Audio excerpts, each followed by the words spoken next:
Okay, so now that we've got almost everybody in, welcome one and all back to AutoCrit 101. This is the last session of AutoCrit 101. We're going to be going through using your AutoCrit tools to help you write a blurb and a synopsis today.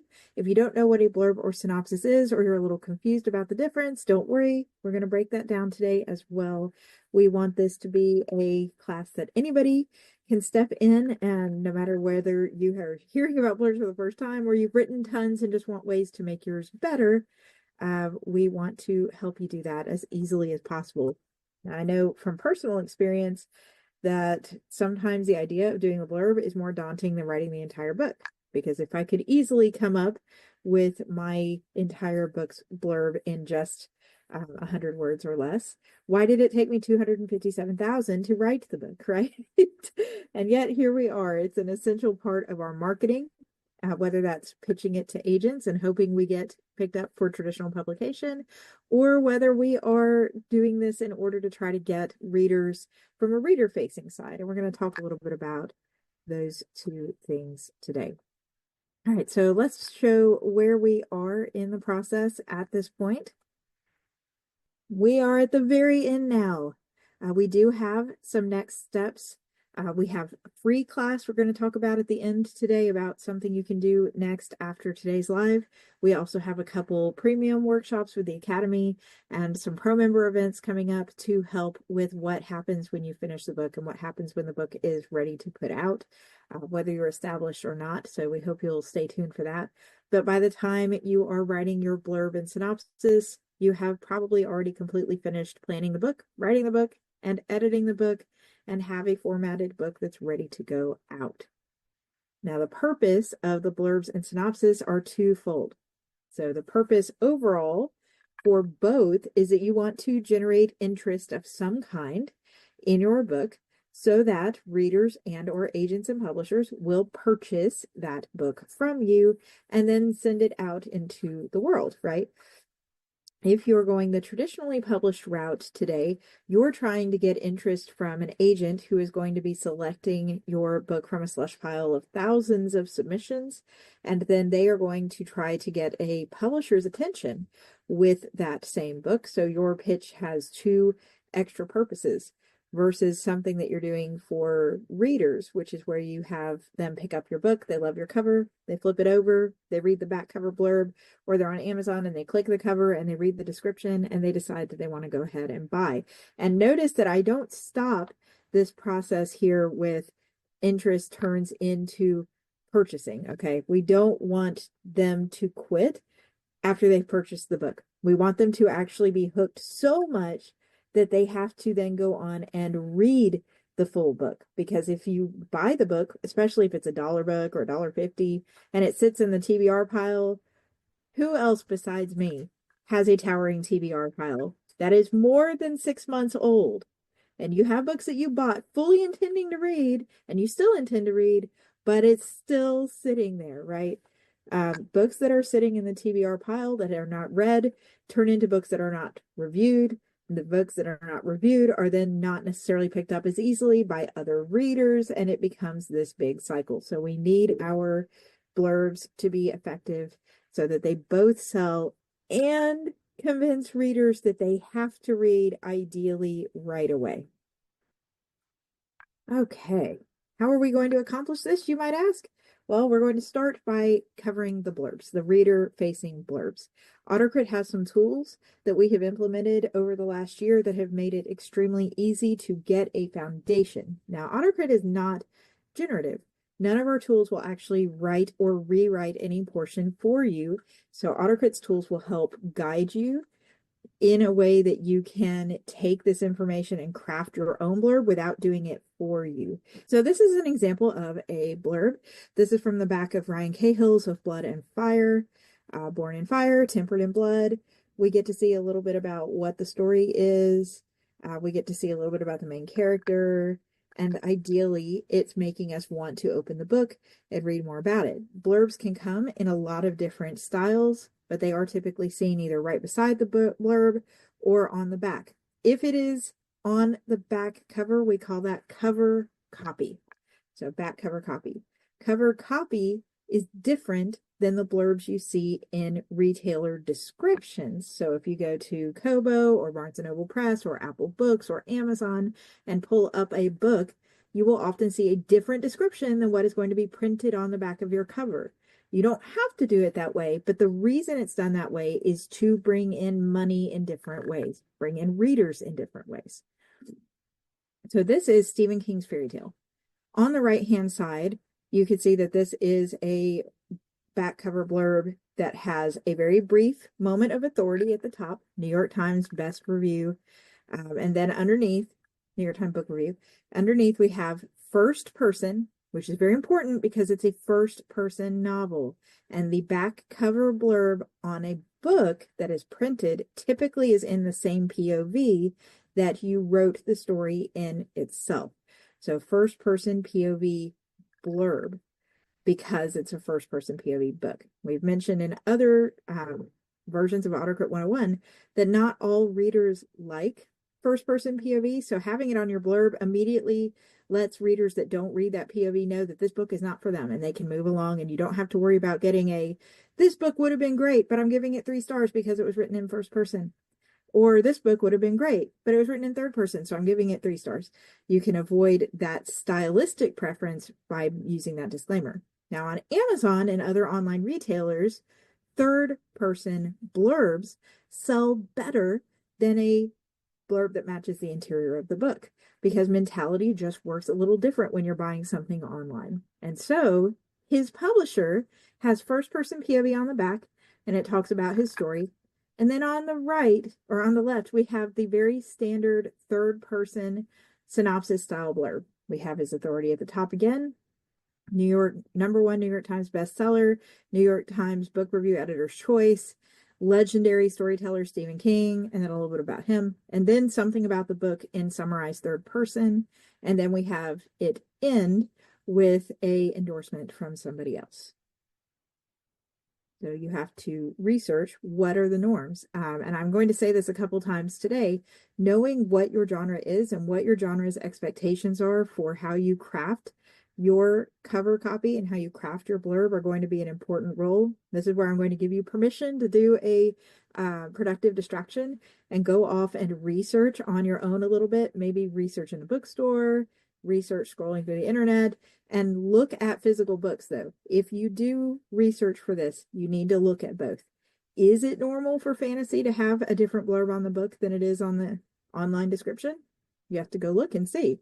You have to look at the physical book copy. You have to look on the online copy and ask yourself, why would they do it that way? If a big press is going to put their money into advertising that differently, then it's usually because there is that drastic of a difference. We're not talking about a few less readers buy it online when they use the first person copy that they had on his cover.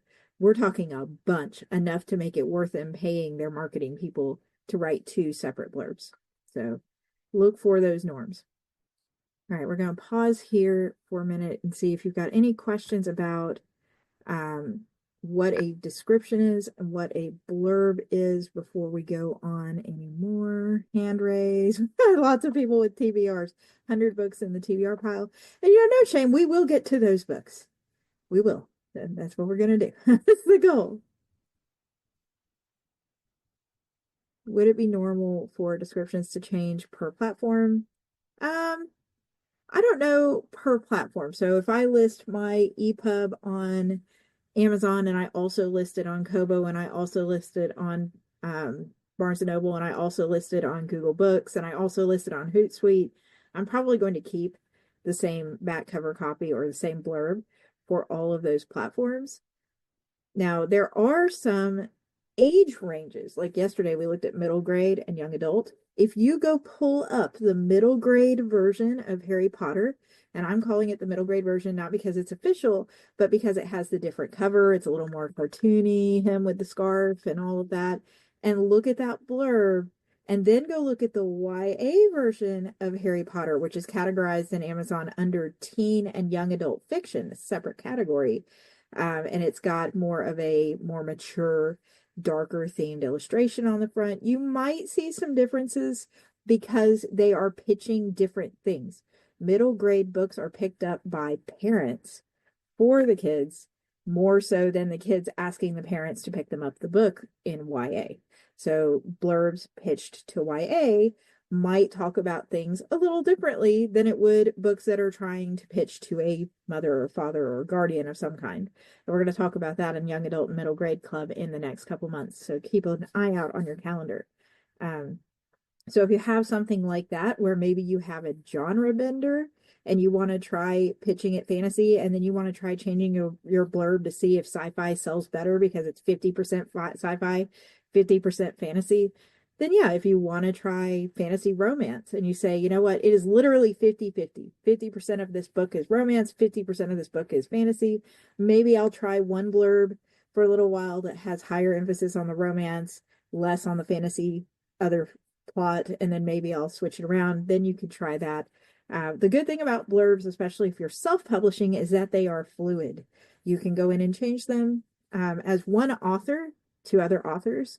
My recommendation would be to test your blurbs out in the form of ads or interest posts on social media before you make the official change on your like draft to digital or Amazon KDP. I've done that a lot when I start to see sales start dropping, is I run 3 or 4 different blurb ideas as paid ads on Facebook, for example, and then see which ones people start buying. And that's the one that I make the blurb, the one that sells the most. So that's just a personal one writer to another recommendation bonus here. I love that question about if you have dual first person POV blurb, is it okay? So dual POVs typically revert to third person blurbs. There are some romances, particularly paranormal, that write them in first person, even with dual POV. So this is going to come down to which genre. If you read dual POV or multi POV, more than 2 people, fantasies and sci-fis and horrors, those are usually just written in third person, even though the inside of the book is first person. So you'd have to see which subgenre you're going for in your genre. Yeah, blurbs are different from the description on your cover copy sometimes for those reasons. So you could end up with multiple sets of copy for sure. All right, let's talk about what these can look like. Axel made it in. Yeah, pay attention to the genre. Make sure that you are not so different. There's a reason best-selling authors and best-selling publishers use similar blurbs, and it's because readers, there's something about the setup of them that we as readers subconsciously just lean into, and they have tuned into that, and that is what they're using to their advantage when they write their copy. You don't want to break the mold too much on your copy to where it stands out as just not fitting in. Say you don't want to fit in too much to where your book is like everybody else's, but you also don't want the style and the flow of your blurb to be something so unusual that it's confusing and it veers readers away. All right, let's go over blurb styles.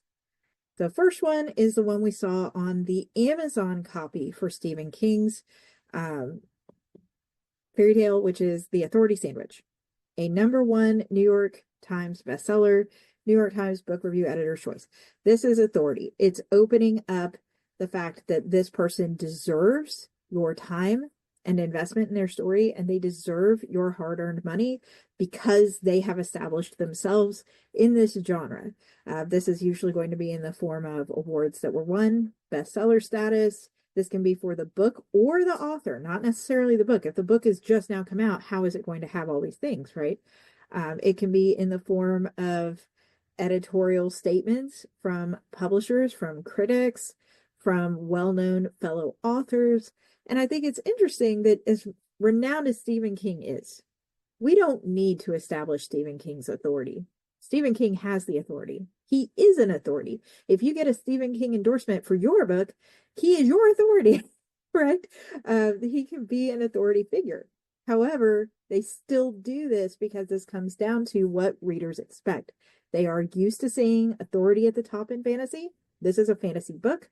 Therefore, the authority is at the top, no matter how well known he is.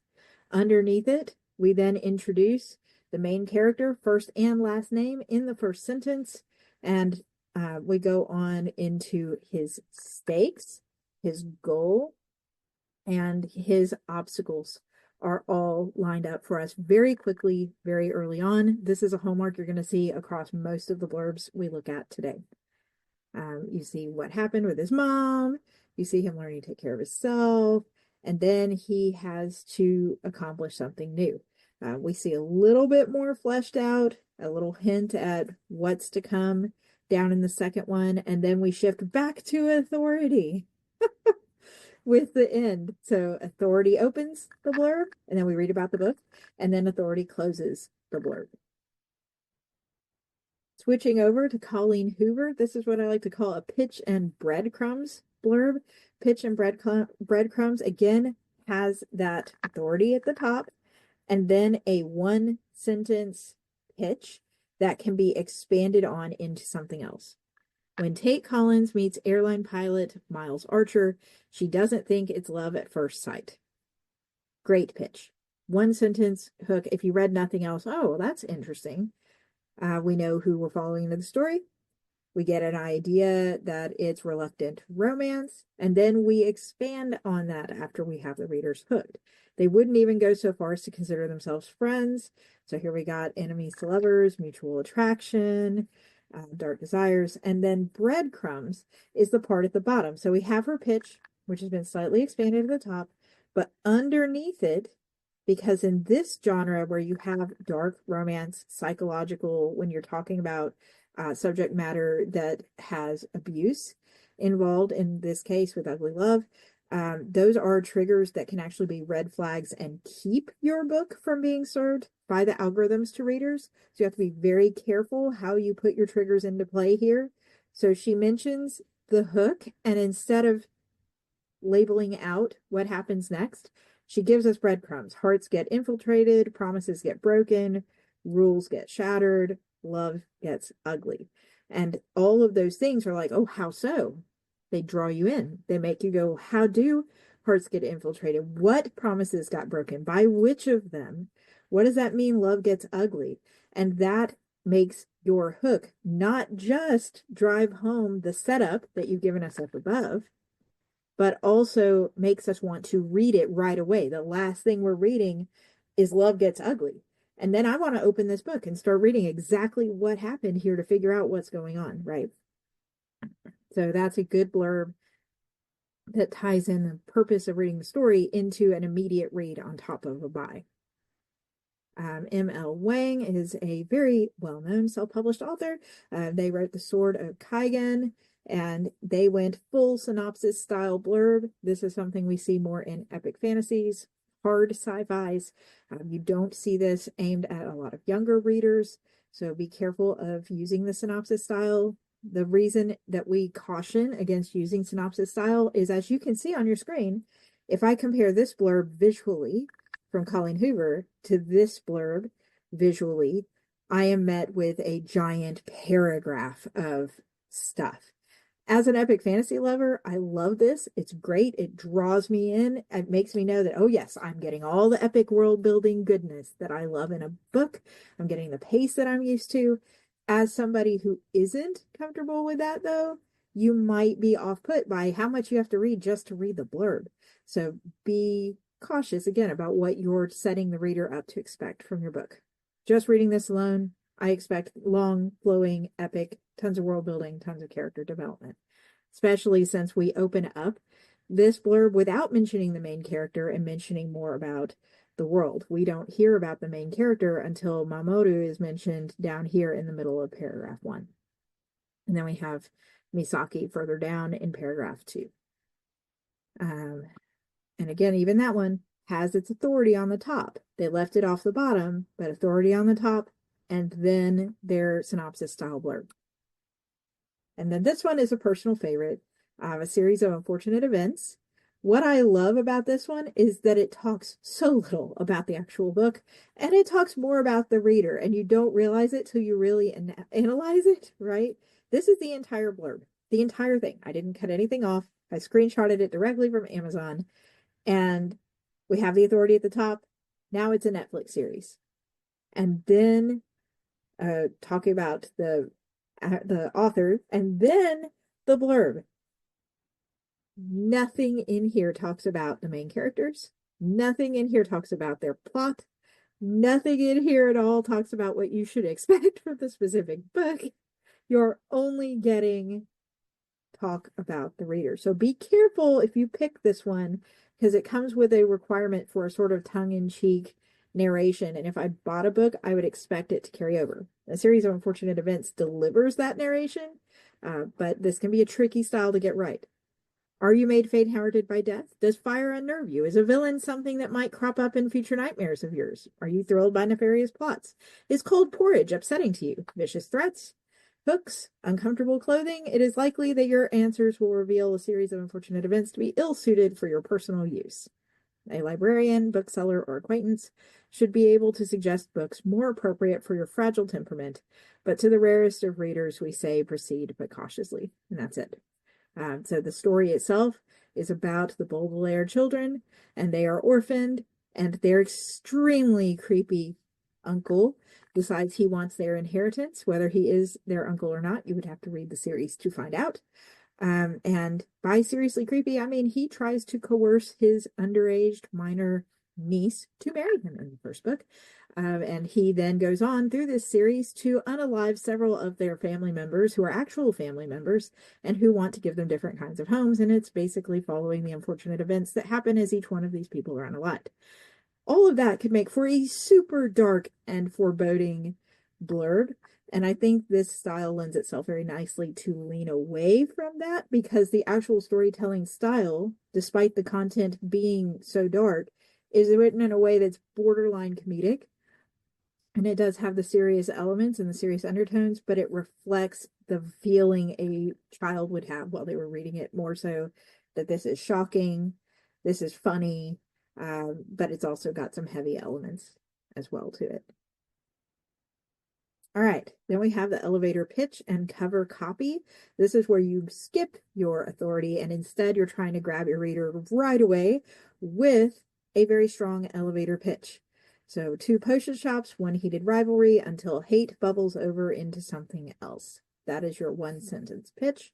And then it expands on that in something that could easily be her query letter. So this might be something that you could try if you're planning to go trad, and then want to end up going self-published down the line for whatever reason. Maybe your genre isn't trending trad right now, so you decided to go indie.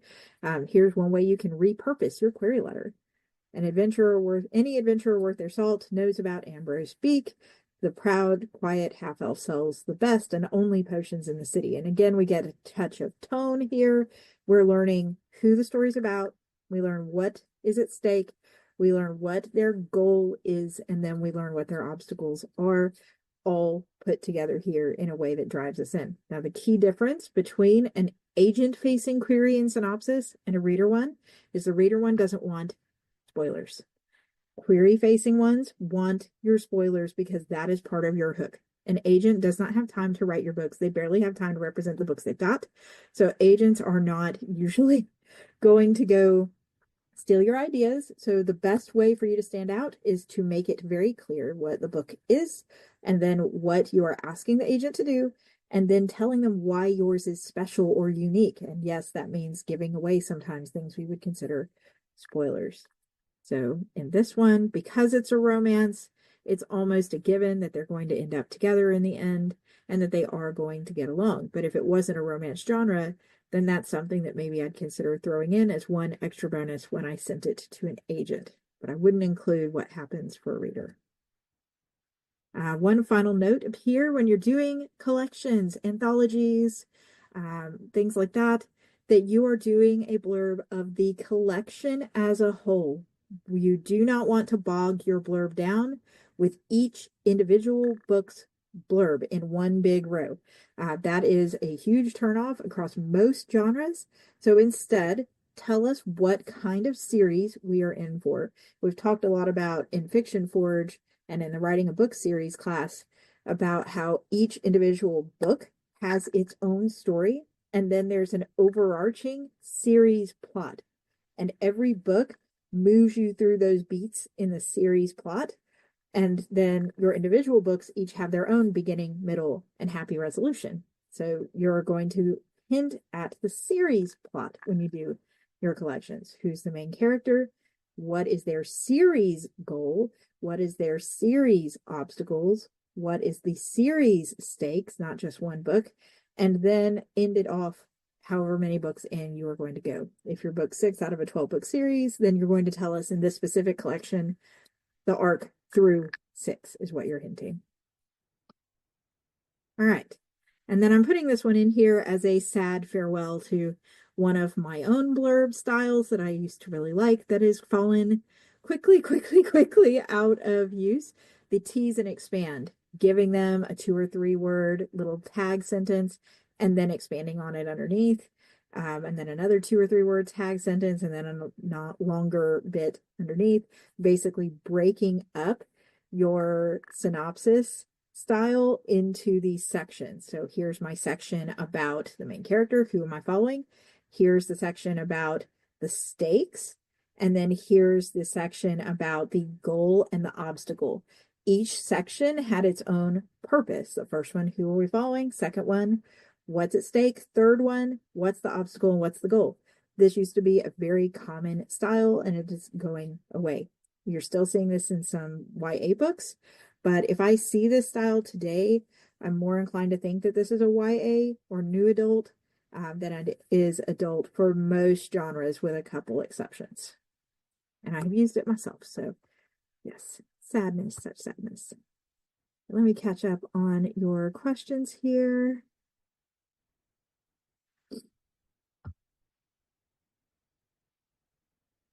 What about something? Oh, you're not seeing my screen. Did anybody see my screen? If everybody else is seeing my screen, you can change your view by going up to the view button above participants and then switch to, oh goodness, I think it's either gallery or speaker, maybe. There's a presentation view. Yes, thank you. Thank you, everybody. Hooray, seeing the screen. Okay. Several blurbs include questions. Exactly, because most blurbs want readers to have questions. Now, a really good blurb doesn't really need questions.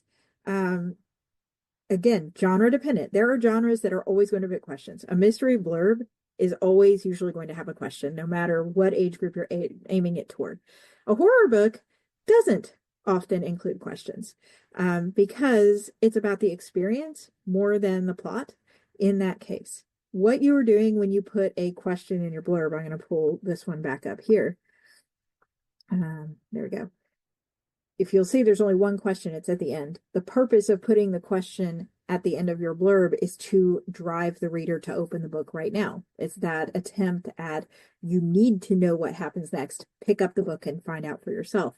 But as we saw earlier with Colleen Hoover's, when it just ended with love gets ugly, that didn't need to be a question. She was able to masterfully, or her marketing team was able to masterfully write that out in a way that removed the need for a blatant hook and replace it instead with a ingrained hook. Well, now I have to know what it means by love gets ugly, instead of, will she ever find the love she truly deserves? Which, okay, might sound a little cliche.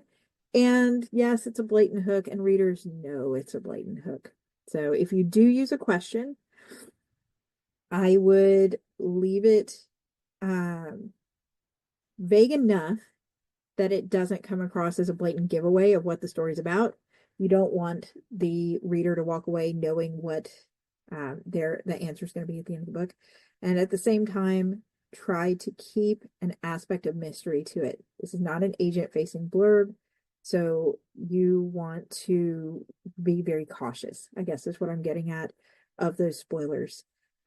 Just like when you're reading a book and the author puts at the end of a chapter, if only he knew what would happen next. There's certain writing styles that still do that, but that's become just a very tired and overused way of trying to force the reader to keep reading, instead of working the end of your chapter out in such a way that it leaves off at a painful to leave spot, like right after the love interest walks in the door after being thought dead, and then boom, no second chapter, no, nothing. I've got to read the next chapter now, right? So instead of focusing on blatant hooks, try to look for what are things that I could leave off on my blurb. Where could I leave it that would make people go, well, that's not fair. I have to open this now. If if that makes sense. That's the art behind it, really. What do you do when you have main characters per book in a same world series? Yes,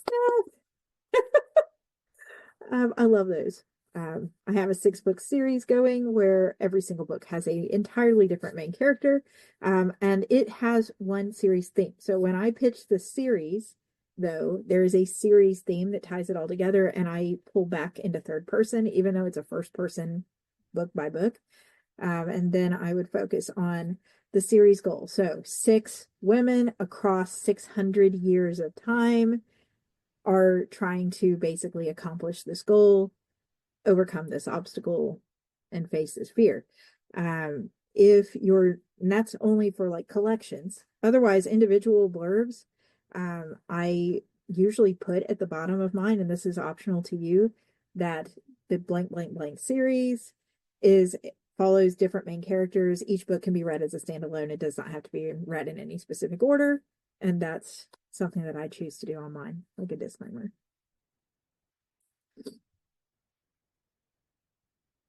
Okay, nonfiction, great question. So nonfiction uses a lot of these same blurb styles, but instead of posing questions to readers and trying to hook them with a plot, up here in bold on these blurbs, you're going to be hooking them with, depending on the type of nonfiction you write, the problem you are trying to fix for them, the argument you are trying to convince them to believe, or what it is exactly that is special about the story you're telling that will make them care about your story, right? So the epic tale of a mother escaping from Europe in World War II. The adventure of a 14-year-old boy as they travel across the entire US on foot. Like whatever it's going to be for your memoir, that is the key hooking theme. You still need a hook, nonfiction or fiction, and it needs to be something that makes the reader want to read on. And self-help, education, informative, you're stating your point up front. Have you ever heard that you need to XYZ to be happy? Have you ever wondered how you can insert problem here? Those are often the types of one sentence hooks at the bottom, and then it expands on that underneath. So it can go into authority and then show why you need to listen to them. It can be little bullet points of how you are solving their problems, going back to that pitch and breadcrumbs that we used for Colleen Hoover. So paragraph at the top, here's why I'm able to help you, and then breadcrumb bullet points underneath. So a lot of blurb structures can be applied differently. It's just the focus that you're changing, right? Okay.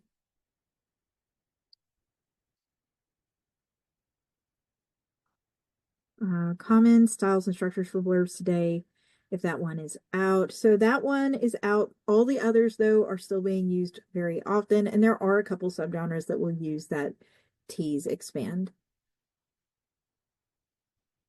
I would use for nonfiction, it's really going to depend on the genre, right? If I pick up a self-help book, I am probably looking for that pitch and breadcrumbs. If I'm looking for memoir, I'm probably looking for more synopsis style, honestly. Tell me what I'm following and then tell me a little bit about why I should care about this person. And then you definitely need authority in nonfiction, 100%. I'd say if there is any way you can get it, get it. If you don't have it, it can be very hard to get for your debut. Then don't stress too much. I've heard that publishing houses are not requiring authors in nonfiction to get it anymore like they were. There were some news articles earlier this year about that. But before, if you even wanted to query nonfiction, you had to go get an endorsement from an author or a professor or an industry expert to sign off. So that is very much a reader expectation that you need proof of your ability to make the claims you have. That can be years of work experience for yourself. It can be awards for the book. It can be awards for you as an author or in your industry. But yes, that's to protect us as readers, right? Okay. So now that we are talking about, yes, Connie, that is what we were getting into. Can AutoCrit help with an elevator pitch? So here's what we're going to do. We're going to pull up AutoCrit and talk about how you can get some help getting started with these different kinds of blurbs. Let's write a blurb. First, and yes, the replay will be available. So if you do need this replay, you can come back and get it another time. Let me get my AutoCrit pulled up here. We just talked about needing a good pitch or first sentence. Mm-hmm. All right. Oh, big face on the screen for a second. All right, here we go. This is AutoCrit. If you have never signed into AutoCrit before today, welcome. And this is the dashboard. The dashboard is where we update featured community posts. We have a weekly poll. We talk about different features in AutoCrit. We have upcoming events, all of that. This is updated very regularly, but we're not going to hang out here too much. We're going to go over to the writer's desk in the top left corner instead. And we are going to need to upload our file. So yes, you can use AutoCrit's tools to try to ideate a blurb or synopsis, but what makes it so great is that it will do it for you without you having to read everything and keep track of this yourself. So I uploaded one of my novels in here, and I had it open on 2 tabs, so it's locked. Let me unlock it. All right, so here is my full 54,000 word first novel in that series that has a different main character in each one. And I made sure that all of my chapters were identified by the system. You can upload your file again by clicking upload on that AutoCrit Writer's Desk homepage and then uploading an unformatted image-free version of your file, docx, .rtf, or .txt. Once it's in here, go to your chapters drop down, that's this box at the top, and click auto find chapters. Any chapter that you have, chapter 1, chapter 2, chapter 3, written the word chapter in should automatically fill for you. If you did not, like The Great Treachery in mine was not chapter 1, you were going to highlight it and click the plus sign to the right, which will add it as a chapter to your file. Once you have all your files through here, do a quick skim over it to make sure that all of your chapters are between 200 and 10,000 words per chapter. As long as all of your chapters are between 200 and 10,000 words per chapter, the analyzer should be able to run it for you. So I have 54,000 words split up among 11 chapters if you include the front, The Great Treachery, which I'm not calling a prologue, but more or less serves as a prologue. You're going to go to your analysis tab and then either fiction or nonfiction analyzer. I'm going to run the fiction analyzer, and this is what I would recommend running for your nonfiction as well in order to use the backwards blueprint. Now, that doesn't mean that you need to pay any attention to characters, world building, and stuff like that if you're putting your self-help book through here. But the backwards blueprint tab is in the fiction version right now. It's a brand new tool, and it will work even on a nonfiction piece. From here, you're going to tell it to do an overall read of your book. So on a chapter by chapter level, this first red tab, it is going to read your chapters, and each individual chapter will get its own review of the conflict within that chapter, the characters within that chapter. They don't read each other's chapters or anything like that. The overall tab here reads your whole book and references your information from across the entire book. So first chapter, last chapter, third chapter, chapter in the middle, and it's going to give you in this top box your premise. And the premise is what you can use as the starting place for a query letter, for a synopsis. If you're not sure what your book is about, this is a good spot to start. So the overall premise is a sprawling, high-stakes fantasy epic in which light and darkness, personified by defined lords and marked bloodlines, vie for control over destiny. That's the series premise right there. At the heart of this journey, so this specific book, characters such as Moira and Cretinia, whose dual inheritances and conflicting loyalties form the basis for personal transformation, political intrigue, and a war between celestial forces and mortal realms. We've got this sort of vague overview, not super specific. It gives me specific chapters that really let that premise come out. So this is a good start, especially this first line. What am I writing? A sprawling high-stakes fantasy epic in which light and darkness, personified by these people, are doing this. This is my series thing. I would copy this and then work with that idea. AutoCrit's not going to generate, remember, it's going to leave you in creative control, but this is something that I would copy over into my notes. So I'm going to actually go to notes. I'm going to start a note board here and say blurb synopsis. And I'm going to paste this piece. And I'm going to save it. Now I'm going to go back to my overall tab. And I'm going to go to backwards blueprint. Now, if you run the story premise here, you're going to see that your story premise here is a little different. This is for the specific book. In this specific book, in a world divided between light and dark, Cretinia is a young woman disguised as a male page who wants to prove herself worthy of her role in the order. Her major obstacle is Rayr, the dark leader who captures her during a battle and represents the threat from the forces of darkness. The unexpected plot twist occurs when Cretinia discovers she has royal lineage connected to both light and dark lords, complicating her identity and purpose in this conflict. So this is, in a nutshell, what happens in this book. It is a little too spoilery. This is perfect for agent-facing starting stuff, but for reader-facing, I would need to be more vague. So now I've got this here as well. So I've got my overarching series premise, and I have my individual series premise, and now I'm going to think about, how do I tighten this up? How do I tie it into one specific sentence? In a world divided between light and dark, this sounds like a much better opening hook. Cretinia is a young woman, and then I need to simplify. I need to summarize here and start working down information. Goal of one sentence hooks is very important. Who it is, what they want, why they want it, their goal, what their obstacle is, and what is at stake if they fail, right? So in a world divided between light and dark, Cretinia is a young woman disguised as a male page who wants to prove herself worthy of her new role in the, get more specific here, kind of order she's in order to stakes or goal. So she wants to disguise herself in order to get in. Why? That then gives me a good idea of her obstacles, which are going to be implied. The fact that she has to disguise herself as a man to get into this order shows us that this is not a world where women are welcome, and that is a huge obstacle.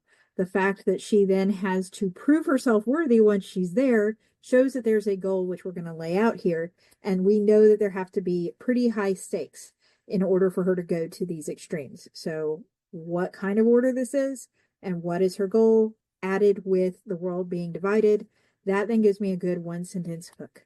Everything else can then be the follow-up, and I can choose the style of blurb I want to use for the book. Her major obstacle is Rayr, the dark leader. So I don't necessarily want to say point blank right like that, right? That's her major obstacle. That's a bit of a spoiler. So instead, when she is defeated in battle, and that's a little different. When she's defeated in battle by Rayr, I'm going to leave out who he is for a reader-facing one because that's a spoiler. For an agent-facing one, I'm leaving it in there, that this is the king on the dark side of the world, and she is a royal on the light side of the world. So that's a good agent-facing twist. It's like she's defeated in battle by this person, turns out to be the Dark King, and then we go on further down the line. And so keep your spoilers at a minimum for readers. Cut out things that they can find out along the way. When she's defeated in battle by a knight from the other side. She give us some obstacles. She must do this, she must do that. She discovers that she's actually has royal blood of her own, and that sets up an entirely different story. So this is how it gets started, though. Run your overall premise to get your series, run your backwards blueprint to get your specific story. And we're going to go a little deeper here, and then I'm going to pause for questions. So write out your one sentence pitch or hook. Remember when you're doing that, that you're ultimately looking for when something happens, the main character must accomplish this in order to what? Avoid or create stakes. I'm going to give you a second to screenshot the scene or screen if you want it. And then we're going to put this in and you can see what would be filled into these blanks. Okay. When an ancient ring of power awakens a dark lord bent on destroying the world. That's when the circumstance happens. Situation changes. Frodo Baggins the Hobbit, main character, and a company of elven, dwarven, and human adventurers, key named POV side characters, must make a treacherous journey to destroy the ring, goal, in order to save all they love. That's the stake. They can't save all they love if they don't do this. So there we have,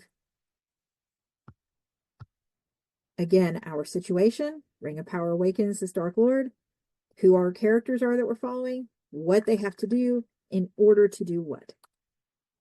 This one's a bit long because it's a huge storyline, and this is basically the entire series one in a nutshell. So you should have one of these for your series in the back of your mind. You should have one of these for your individual books. You don't have to use both on the book description. Save the series level 1 for your collections later on, but have this in mind. So for Fellowship of the Ring, you can go a little closer in and only show us what we need to do for right now. All right, so you're going to write your one sentence hook. You're going to incorporate tropes and keywords.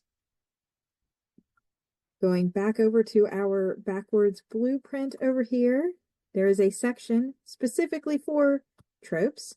There is a section, if you're not sure what your genre is, for target genre and why it thinks it's that way.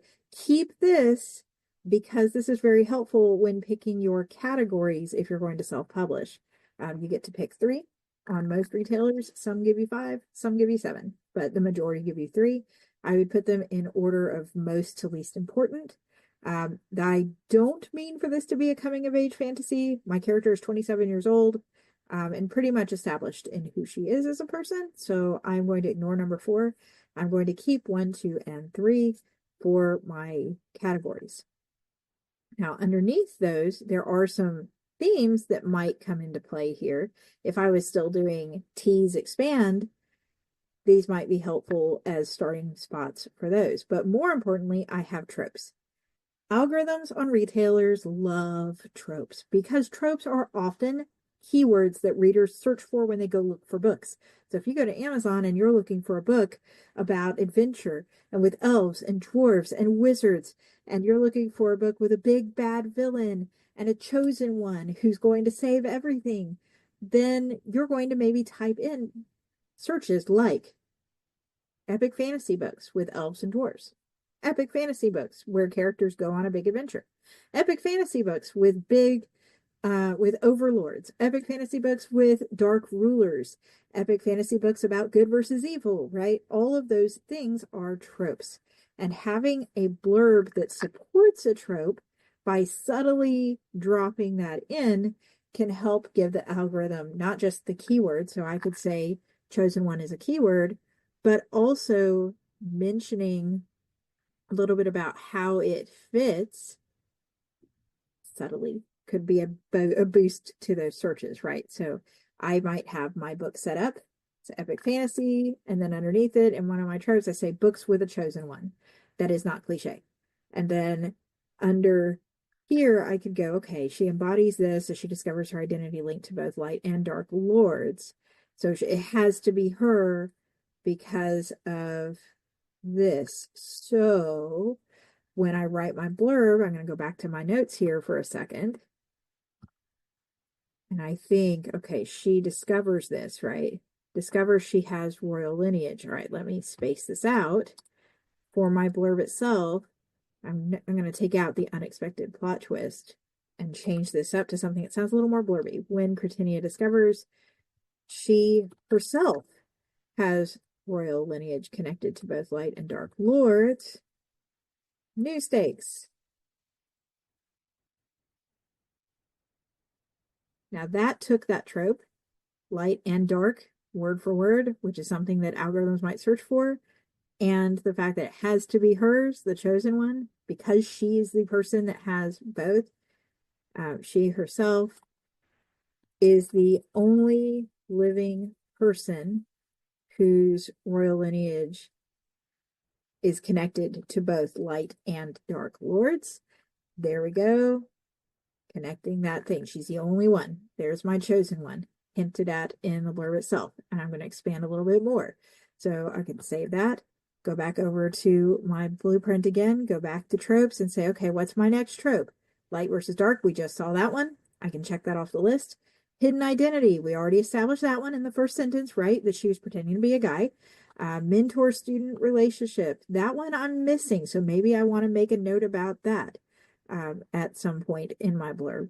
And then sacrificial love over the course of the story. So I can take these tropes and think about how I integrate some of these targets in with my storyline itself. This is a guide of, hey, I want to include these 4 tropes, both as keywords when I set the book up, and in the blurb, I want to hint at how that's present so that when a reader searches for books with a non-cliched chosen one, they read that and they go, oh, that's interesting. So she's the only one alive who has this lineage. Well, that's a little bit different than someone just being handed a sword because they're special and, hey, I'm going to go rule the world now, right? Sorry, King Arthur. But it's a little bit different play on I woke up with superpowers. This has been something that's been in the works for a while, right? So I love taking chosen one tropes and spinning them around. You can decide how you would like a reader who searches for that trope to pick up on that in your blurb. All right, once you've got your opening hook and you have your keywords and tropes sort of worked in a little bit there, remembering keywords are the words that readers look for. Tropes are the storylines that readers want to read about in a book. You can see this played out here. I'm going to leave this up for just a second. This has potion shops in it. We're hinting at fantasy. Enemies to lovers, rivalry reaches a boiling point. This is epic fantasy, books about epic fantasy romances and alchemists. Well, here I've got a potion shop, I got a half elf, got handsome new shopkeeper, different sort of chemistry brewing, romance. These are all subtle tropes and keywords that Shaz integrated in. And then we have your blurb and writing steps go on to clarify your genre. It should be clear what genre they are picking up. If you did not already pick up the fact that from the Lord of the Rings blurb that was an epic fantasy, we need to narrow it down more. The presence of elves and men and a ring awakening a Lord of Power sort of brings that home. So make sure that when someone reads your blurb, it is clear. In that backwards blueprint, if you go to the genre section, it will tell you things about your book that make it seem like it fits that genre. See if you can work some of those elements into the blurb to drive your genre home. And then make sure to add your authority at the end if you have it. Authority can be titles you have. I'm a USA Today bestseller. You could be award winner. You could be someone who's, if you're writing nonfiction, worked in a certain industry a certain number of years. And then endorsements that are not editorial reviews, those have their own separate section. They should not be going in your description. If they're going on your cover, then yes. So here's authority. This is an endorsement by J.C. Kang. Colleen Hoover, the #1 New York Times bestselling author of It Ends With Us. Different book, but the fact that it was good means that this one might be good. You should take a chance. #1 New York Times bestseller and New York Times Book Review Editor's Choice, legendary storyteller. And then you add your editorial reviews to top it all off. Editorial reviews go up usually at the top. If you're on Amazon, they can go on the bottom as well for other retailers. It's going to have a 1-sentence endorsement of the book or series, and then mention which editorial company or magazine or editor left you the review. All right. So synopsis. I know we're right at time, but there's not much to do beyond here. We've got the core of what we're looking for with the query and with the blurb. When you go to shift this to the synopsis, you are going to either write a 1-page, 250 word or less summarization of what your book is about. So it'll be either for the readers, like we saw with Sword of Kaigen, or for agents, which is going to be at a glance, but keep the twist in the one for the agents, or 2-page. 2-page is more common. This is 500 word. You use it almost exclusively for agents. So that they know the story without having to read your book. Most of the time, if they ask for a full manuscript, they're not asking it because they want to sit down for 3 days and read through your book and enjoy every second of it. They're asking because they want to skim over it, looking for red flags and to make sure it's a good fit for their readership, right? So you want to expand on that. So this is the last piece we're going to show in AutoCrit today. And then we will spend a few minutes on questions before we hop off. In AutoCrit, if you go to the Overall tab and you scroll down to Overall Timeline Analysis, this is going to be the basis for your synopsis. So click Copy to Clipboard, and then go out of the file, start a new document, and paste that timeline analysis. Now, this is going to break down point by point what happened in each chapter. I'm looking for a 2-page synopsis for an agent. They want the major play-by-plays. So if I don't need every single play-by-play that's here, I'm going to cut it out or summarize it up. So 1 and 2, Queen of Light struggles to reach safety of the Lord of Light's monastery while being pursued by creatures of darkness. Now, I want this to read like a human wrote it, so I am going to actually rewrite this. I'm going to rewrite every single word of it in my own words.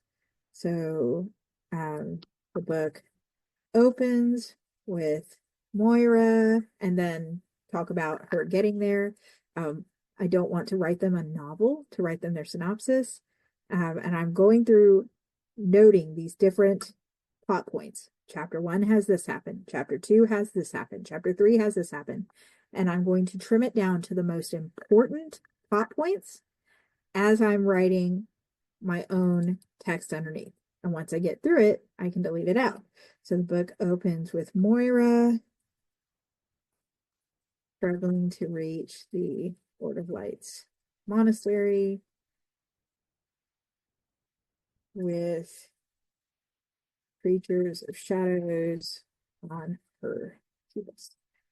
And then she makes it in and she has her baby, and the baby is the very first child ever born with both the birthmark of the Dark Lords and the Light Lords. So that is the opening, and then I'm going to skip some of these other things that don't really matter that they can get if they actually read the book, the shock of the people around them. I might summarize that in a sentence, and then I'm going to get into chapter 1. And what I end up with by going through this process are all my key timeline points without missing any important plot beats, because I might have forgotten a few things, as well as the ability to summarize what matters to the story and why, and where that happens and in what order. So that way they feel like they've read the book, that they have a good grasp of what happens in the book without having to read the entire book by itself. And I'm not going to be vague. I'm going to make sure that it's clear what the character names are, what their relationships are, what the outcome of suspenseful things are. And at the end of your 2-page synopsis, you are ultimately looking to make sure that you still have your series summed up in a paragraph at the end as well. So we are a few minutes over on time. I do have a couple other things to go over with everybody today. And like I said, we're going to talk about questions, but that's it for our demonstration. Now, if you are not sure where you want to go from here, we all have another premium webinar on how to launch a book. So if you've never launched a book before, or if you want to hear how Becca, who is a very prolific best-selling author with multiple best-selling books under her belt, If you are wanting to get an idea for how Becca makes that happen, we have that as well. And that link is here. Now, on a free level, we're going to go a little deeper than we did today with the synopsis, and we're going to go through how to build a strong query package. I'm going to walk you step by step through building a query letter, through building out the rest of the synopsis that you started on tonight, as well as what agents are going to look at in your first few chapters. And we have always done this as a pro member exclusive event. This is the first time we are offering it 100% for free. So I'm going to drop that for you as well. And then if you want something that's not in a group setting, we do offer perfect pitch appraisals. If you're interested in having some help with your perfect pitch, then you can reach out to us there as well. All right. That is all we have for today. Let's talk about any questions that you guys have. Thank you so much for being here with us too. This has been a great 101 series for getting to go over chat with you guys about all this. That was it. Awesome. If we register for premium events but cannot attend, yes, you do get access to the replay, Amanda. So the synopsis is outside the back of the book or a blurb for one line to pitch to agents. So a synopsis reader facing is going to be a couple paragraphs, but they're usually longer paragraphs. You saw that sort of Kaigen blurb, the really bulky one, where you put, here's the whole book in a nutshell. Here, we're setting the story up for you. And then here's the goals, the obstacles and everything. And then what the aim is by the end. Can they overcome this? Can they achieve that? Right? For an agent facing one, you're going to give them the book so that they don't have to read it in a 2-page thing. And you are going to tell them how it ends, and you are going to tell them whether the guy gets the girl, and you are going to tell them exactly why they need to read the rest of the series, because you're going to give them what the series is about too, right? Don't advertise your agent facing blurb. Don't give away all your spoilers to readers. Da, da, da.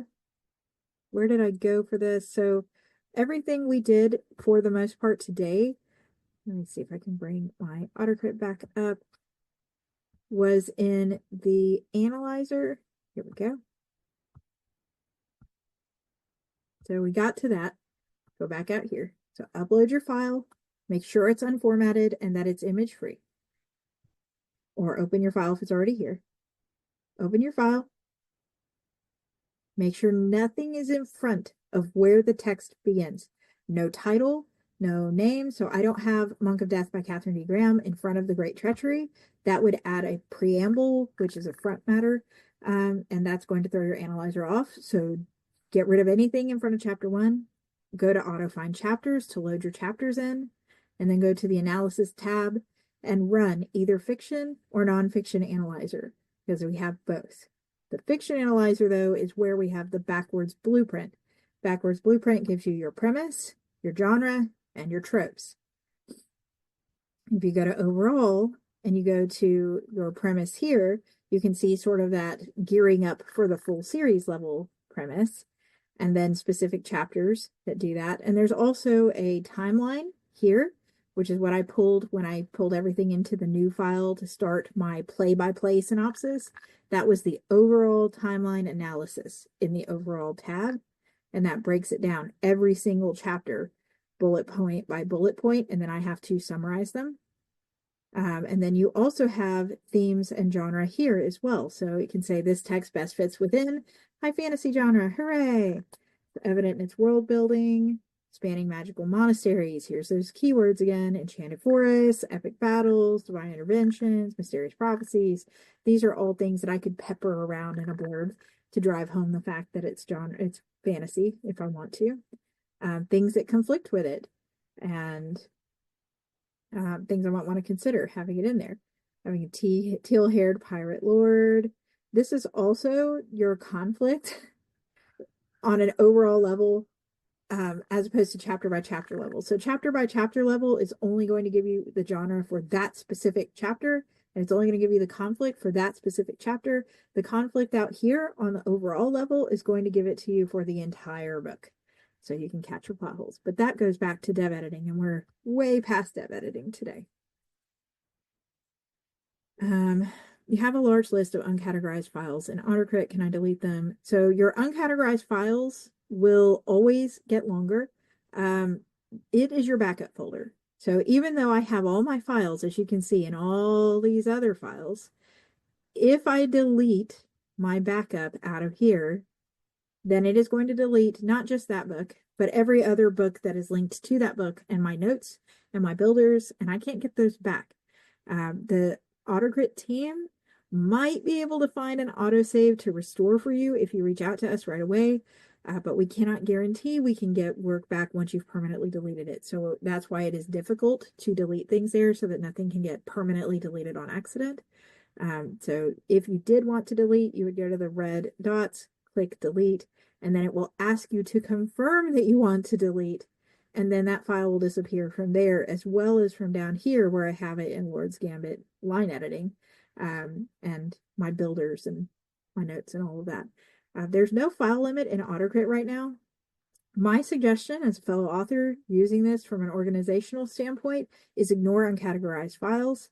If you have a file that you started, make sure to go ahead and save it into a bigger file, right? So if I want Monk of Death in my main Lord's Gambit file instead of the line editing one, then I can do a move. I can move it. So I can go to uncategorized files, and I can move it with the move option over there, right? But it's still going to leave a version in uncategorized files. It's just going to move a copy over there. So if you delete it from uncategorized, you're going to get rid of your copy. Use cautiously, Paul, and don't worry about how big your uncategorized files folder gets. The replay is going to be available on the AutoCrit calendar. So any AutoCrit event that is not an accountability related event, for the most part, has calendar things. So if we go to calendar and you go to past event, I'm going to let the site load here. You can click on any of these past events, like the Mystery Club. So you can click on Mystery Club and scroll down and view the replay of our chat about red herrings versus foreshadowing, right? Replays go up within 24 hours of the live stream, typically. And you wanted the slide before the Frodo one. Yes, I can drop that for you. Let me grab it here. The one with the stakes. Here we are.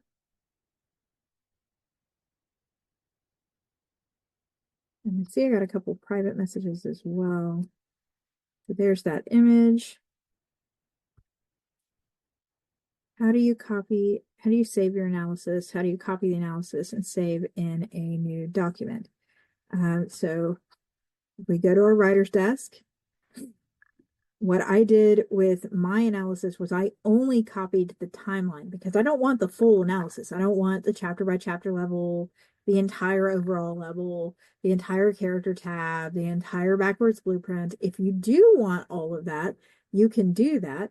But I only wanted timeline. And so when I went in here to my original file where the analyzer is and opened it up, I went to the overall tab, and you have a couple choices. You can either save that whole section. Here's my timeline. You can save it to your notes, this yellow board up here, by clicking copy to note, or copy to clipboard is going to temporarily copy it to your computer's clipboard. And then you would open the blank file, which is what I did. And I clicked Control V on my keyboard, which is paste. You can also right click with your mouse and click paste, doing that if you prefer. Now you can save the entire thing by coming up here to this three-dot menu. You can export the entire analyzer to Note, the entire analyzer to docx, and then print it out if that's what you'd like to do. But that is how you would do that. You cannot copy the entire analyzer though. So if you want a version of the analyzer results in their own file, I would export it to docx and then go out here click upload file and upload it in and just give it a title with analyzer for this book. Perfect pitch is a one-on-one thing. Yep. It's, you would submit your synopsis, your query letter, and your first chapter, and then our team goes through those, leaves you inline comments on each one, and then gives a multi-page report with strengths and weaknesses and areas of opportunity for each of those things. Everybody, free and pro, get access to today's, as well as the Building a Strong Query package class on Saturday. That one is open to everybody. So you don't have to be a pro member to get the replay. You would just, again, go to the calendar. Right now, it's an upcoming event because it's not past yet, and then click past events to find there. Perfect Pitch is a one-off service that you can purchase from our human editing team. All right, everybody. Thank you so much for being here. I do have to run. We're 20 minutes over. If you have any questions, there is a little help bubble in the bottom right-hand corner of the site. You can click that bubble to chat with our team, and we'll be happy to help you. Otherwise, I hope to see some of you next Saturday on the Building a Strong Query package. Take care, everybody. Bye.